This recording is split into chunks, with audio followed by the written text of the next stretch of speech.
Assalamualaikum warahmatullahi wabarakatuh. Baik, kita akan teruskan perkuliahan MPPI kita. Kali ini kita akan membahas mengenai experimental research. Pada perkuliahan sebelumnya, kita sudah menjelaskan di dalam metode penelitian dan berbagai macam strategi untuk melakukan penelitian. Ya, ada penelitian yang memang namanya phenomenological research, experimental, ethnography, grounded theory, action research. Ini hanya contoh ya, di PPT sebelumnya lebih banyak lagi. Nah, kali ini kita akan memilih mengenai strategi penelitian, yaitu experimental research. Ya, tujuan perkuliahan kali ini adalah memahami riset eksperimental.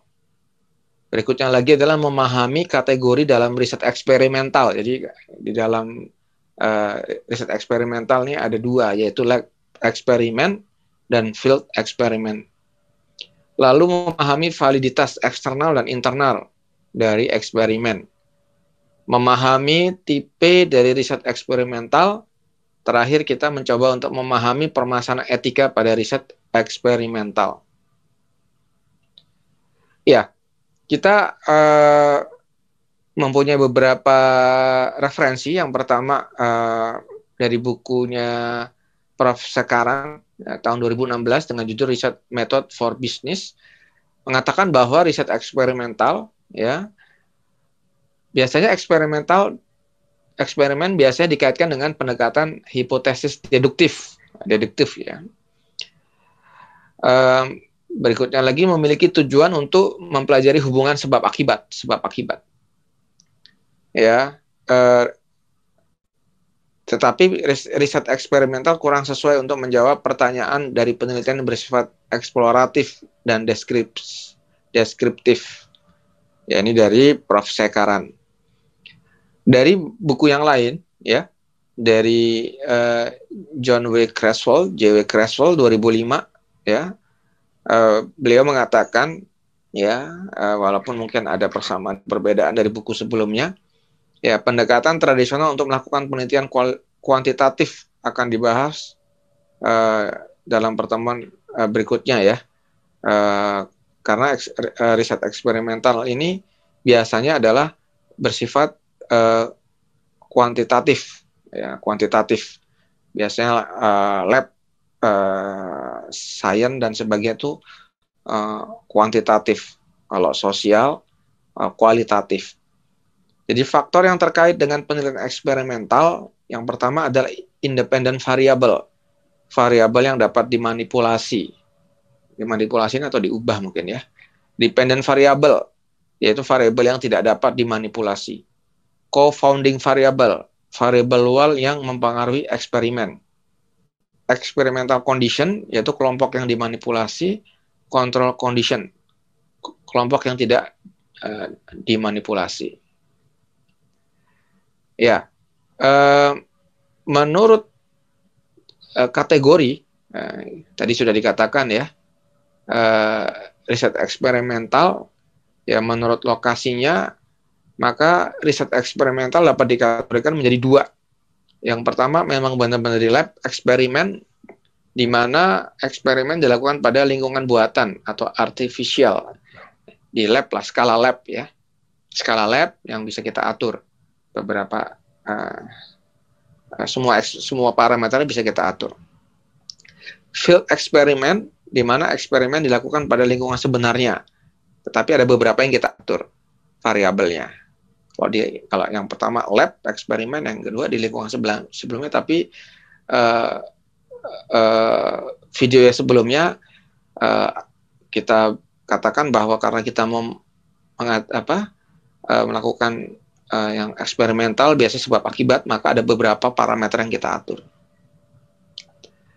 Ini contoh dari lab eksperimental, lab eksperimen untuk data CTG, Jadi sangat cocok untuk dilakukan ketika perlu mengontrol dan memanipulasi suatu variabel demi tujuan untuk mendapatkan hubungan sebab akibat. Jadi ada satu parameter yang mungkin diubah, maka dilihat apa akibatnya. Ya, jadi variabel kontrol yaitu suatu cara yang dilakukan untuk mengatur agar variabel yang dipilih adalah variabel yang tidak terpengaruh dengan faktor yang lain. Ya, contoh pada data CTG kita mau menganalisis apakah janin hipoksia dengan menggunakan alat CTG. Ya, kita mungkin mengeksklud variabel-variabel lain yang mungkin mempengaruhi penilaian dari alat CTG.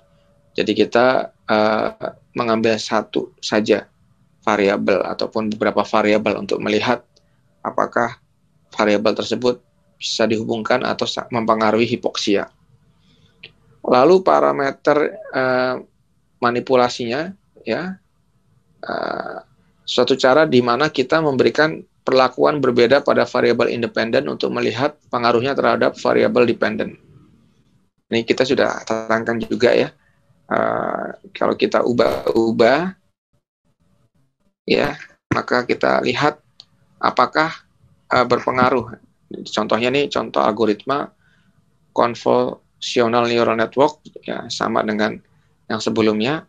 Kalau epochnya dirubah, ya, dengan beberapa kondisi, apakah performanya hasilnya akan bagus, akan overfitting, akan optimum, atau akan underfitting, ya, dan beberapa parameter kita tetapkan. Nah, nanti kita juga perlakukan dengan parameter-parameter yang ada dengan variasinya.